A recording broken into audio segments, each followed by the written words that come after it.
Pilot spots markings on uninhabited island before the truth hits him. Being stuck on a deserted island is an absolute nightmare, and there are only a few people who have lived to tell the tale. When these three men got stranded on a desert island in 2020, their chances of survival seemed grim. It was only when they tried an age-old cliche that a glimmer of hope appeared. On July 30, 2020, three men set sail on a small 23-foot boat to travel around Micronesia. The charted course was only 26 miles, but things did not go according to plan. The men veered off course and ran out of fuel, and before long they ended up on a tiny, uninhabited isle in the middle of the ocean. They doubted the land, called Picolet Island, even showed up on most maps.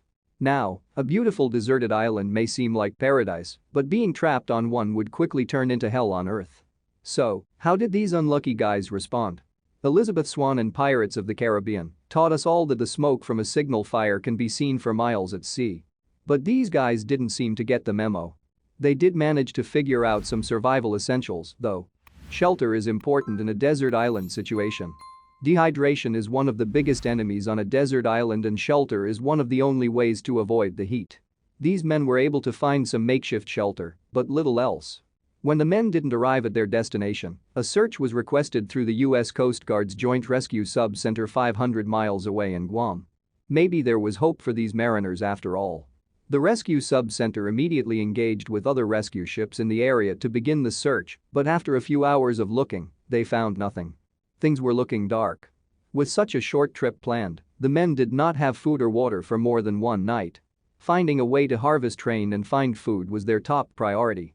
These guys were truly fighting for their lives. With 3 mouths to feed, it would be tough for the men to collect enough food and water for any extended stay on the island. Their situation was turning south very quickly. While the men could have made a risky play and built a raft, they went with the sit-and-wait approach instead. In the end, they made one key decision that drastically changed their situation. The men opted for a classic move. They drew in So's message in the sand. While the method requires a miracle of good luck, it can be effective. One of the U.S. Air Force pilots tasked with searching for the lost mariners was starting to get frustrated. He had to make a sudden detour to avoid some bad weather when he made a keen observation. "We turned to avoid some rain showers, and that's when we looked down and saw an island, so we decided to check it out," said the pilot.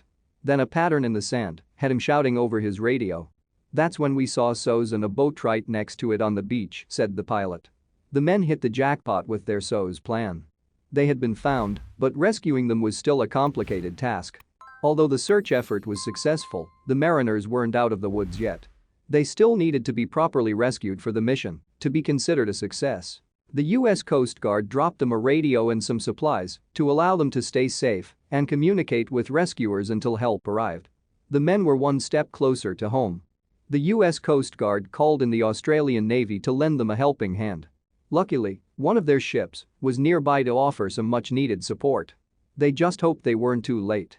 A helicopter was quickly dispatched from the naval ship, zipping over the seas to retrieve the stranded mariners. As the chopper approached, the men could finally breathe a sigh of relief. In the end, it was the teamwork of the U.S. Coast Guard, the U.S. Air Force, and the Australian Navy that made the rescue mission a success. Without their help, these men could have been lost forever. The men spent a harrowing 4 days stranded on the deserted island. After some horrible luck, they are thanking their lucky stars just to be alive. They were also fortunate to not end up like the most infamous marooning cases in the region's history. Thank you for watching this fantastic story. Please tap one of the 2 videos on your screen for another amazing wonder stories.